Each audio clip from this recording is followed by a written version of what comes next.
ऐसा है? विशेष प्रावधान उनने सहकारिता के क्षेत्र पे, डिविडेंड पे क्षेत्र पे उसमें राहत दी है और मैं उनको बधाई देता हूँ। सहकारिता को उन्होंने विशेष ध्यान दिया है उसके लिए भी, और साथ ही साथ एग्रीकल्चर सेक्टर को लेकर के, इंफ्रास्ट्रक्चर को लेकर के, हाई स्पीड रेलवे का जो नेटवर्क 7 जगह जोड़ने का है उसको लेकर के, जितने जो टैक्सेशन को लेकर के जो रिफॉर्म आए हैं, मुझको ऐसा लगता है।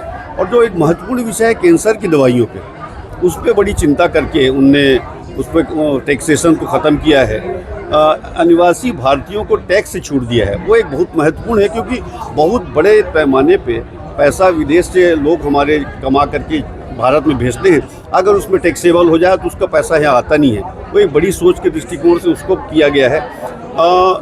ओवरऑल जो मुझको लगता है कि माननीय निर्मला सीतारमण जी ने और माननीय मोदी जी ने हमारे जीवन के हर सेक्टर को, हर क्षेत्र को छूने का और उनमें लाभ देने का और ऐसा भी प्रयास किया है, ऐसे भी प्रावधान किए हैं कि आने वाले समय में वो सेक्टर जो है बढ़ते क्रम में दिखेगा।